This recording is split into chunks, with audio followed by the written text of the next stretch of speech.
ಸದ್ಯ ಪ್ರಧಾನಿ ನರೇಂದ್ರ ಮೋದಿ ಅವರ ನೇತೃತ್ವದ 3ನೇ ಅವಧಿಯ ಕೇಂದ್ರ ಸಚಿವ ಸಂಪುಟ ಪುನರ್ರಚನೆ ಆಗಲಿದೆ ಅನ್ನೋ ಮಾಹಿತಿ ಇದೆ. ಈ ಬಾರಿ ಕೇಂದ್ರ ಸಂಪುಟ ಪುನರ್ರಚನೆ ಆದರೆ ಕರ್ನಾಟಕದ ಪಾಲು ಎಷ್ಟು ಇರುತ್ತೆ ಅನ್ನೋ ಮಾತು ಜೋರಾಗಿದೆ. ಈ ಬಗ್ಗೆ ಎಳೆಯಾಗಿ ನೋಡೋಣ ಬನ್ನಿ.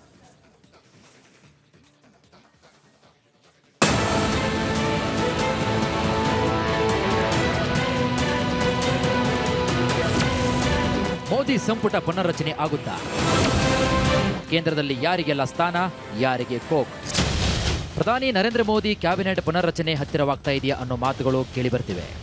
ಈ ಬಾರಿ ಪುನರ್ರಚನೆಗೆ ಅನೇಕರ ಹೆಸರು ಕೇಳಿಬರ್ತಾ ಇದೆ. ಮಮತಾ ಮತ್ತೆ ಉದ್ಧವ್ ಬಣದವರು ಪಕ್ಷವನ್ನ ಬಿಟ್ಟು ಬಿಜೆಪಿ ಮೈತ್ರಿ ಸೇರಿದ್ದಾರೆ. ಇದೀಗ ಕ್ಯಾಬಿನೆಟ್ ಸೇರೋ ಆಕಾಂಕ್ಷಿಗಳ ಸಂಖ್ಯೆ ಹೆಚ್ಚಿದೆ. ಅಲ್ಲದೆ ಈ ಬಾರಿ ಕೇಂದ್ರ ಸಂಪುಟ ಪುನರ್ರಚನೆ ಆದರೆ ಕರ್ನಾಟಕದ ಪಾಲು ಎಷ್ಟಿರಲಿದೆ ಅನ್ನೋ ಮಾತುಗಳು ಕೂಡ ಜೋರಾಗಿದೆ. ಸದ್ಯ ಪ್ರಧಾನಿ ನರೇಂದ್ರ ಮೋದಿ ಅವರ ನೇತೃತ್ವದ 3ನೇ ಅವಧಿಯ ಕೇಂದ್ರ ಸಚಿವ ಸಂಪುಟವು ಪ್ರಧಾನಿ ಸೇರಿದಂತೆ ಒಟ್ಟು 72 ಸದಸ್ಯರನ್ನ ಹೊಂದಿದೆ. ಇದರಲ್ಲಿ ಕ್ಯಾಬಿನೆಟ್ ಸಚಿವರು 31, ರಾಜ್ಯ ಸಚಿವರು ಸ್ವತಂತ್ರ ಉಸ್ತುವಾರಿ 5 ಮಂದಿ ಇದ್ದರೆ ರಾಜ್ಯ ಸಚಿವರು 36 ಮಂದಿ ಇದ್ದಾರೆ.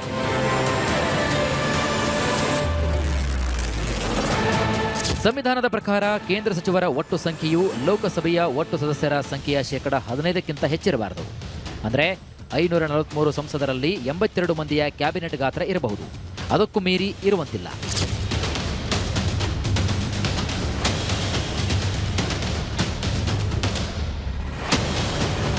ಪ್ರಧಾನಿ ನರೇಂದ್ರ ಮೋದಿ 3ನೇ ಅವಧಿಯಲ್ಲಿ ಈಗಾಗಲೇ 2 ವರ್ಷಗಳು ಮುಗಿದಿವೆ. ಇದೀಗ ಸಂಪುಟ ರಚನೆ ಮಾಡುವಂತಹ ಅನಿವಾರ್ಯತೆ ಕೂಡ ಇದ್ದು, ಕೆಲ ರಾಜ್ಯಸಭೆ ಸದಸ್ಯರು ಕ್ಯಾಬಿನೆಟ್ ಮಂತ್ರಿಗಳಾಗಿದ್ದು ಅವರ ಕಾಲಾವಧಿಯು ಮುಗಿದಿದೆ. ಅವರ ಸ್ಥಾನಕ್ಕೆ ಬೇರೆಯವರನ್ನ ಆಯ್ಕೆ ಮಾಡಬೇಕು. ಇದರ ಜೊತೆಗೆ ಹೊಸಬರಿಗೆ ಅವಕಾಶ ನೀಡಬೇಕು ಅನ್ನೋ ಕೂಗು ಕೂಡ ಎದ್ದಿದೆ. 2027ರಲ್ಲಿ 7 ರಾಜ್ಯಗಳಲ್ಲಿ ವಿಧಾನಸಭೆ ಎಲೆಕ್ಷನ್. ಕೇಂದ್ರ ಸಂಪುಟದಲ್ಲಿ ಸಿಗುತ್ತಾ ಆ ರಾಜ್ಯಗಳಿಗೆ ಚಾನ್ಸ್?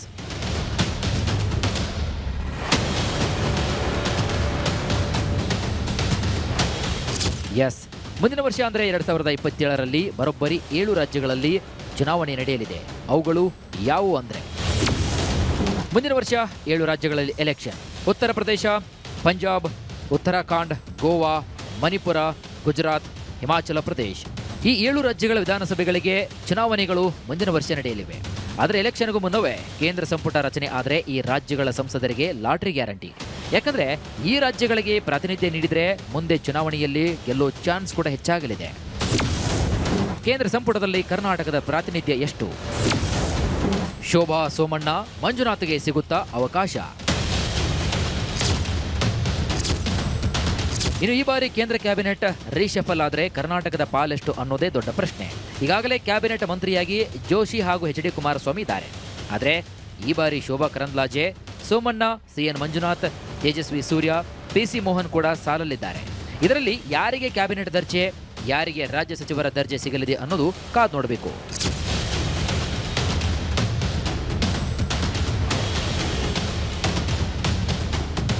ಆದರೆ ಮಾಹಿತಿಗಳ ಪ್ರಕಾರ ಸೋಮಣ್ಣ ರಾಜ್ಯಾಧ್ಯಕ್ಷರ ರೇಸ್ನಲ್ಲಿದ್ದಾರೆ. ಲಿಂಗಾಯತ ಕೋಟಾದಲ್ಲಿ ರಾಜ್ಯದಲ್ಲಿ ಅಧ್ಯಕ್ಷ ಪಟ್ಟಕ್ಕಿರುವ ಸಾಧ್ಯತೆ ತಳ್ಳಿ ಹಾಕುವಂತಿಲ್ಲ. ಈ ಮೂಲಕ ಕೇಂದ್ರ ರಾಜಕಾರಣ ಬಿಟ್ಟು ರಾಜ್ಯ ರಾಜಕಾರಣಕ್ಕೆ ಎಂಟ್ರಿ ಕೊಡಬಹುದು. ಅದೇ ರೀತಿ ಶೋಭಾ ಕರಂದ್ಲಾಜೆ ಅಚ್ಚರಿಯಾಗಿ ರಾಜ್ಯ ರಾಜಕಾರಣಕ್ಕೆ ಬರಬಹುದು. ಆಗ ಕೇಂದ್ರದಲ್ಲಿ ಯಾರಿಗೆ ಚಾನ್ಸ್ ಅನ್ನೋದೇ ದೊಡ್ಡ ಪ್ರಶ್ನೆ.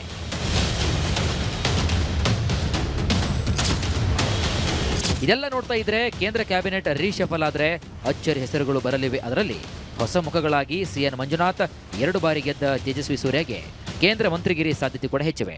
ಇದಕ್ಕೆಲ್ಲ ಮೋದಿ ಹಾಗೂ ಹೈಕಮಾಂಡ್ ಉತ್ತರವನ್ನ ನೀಡಲಿದೆ. ಅಲ್ಲಿಯವರೆಗೆ ಕಾಯಲೇಬೇಕು.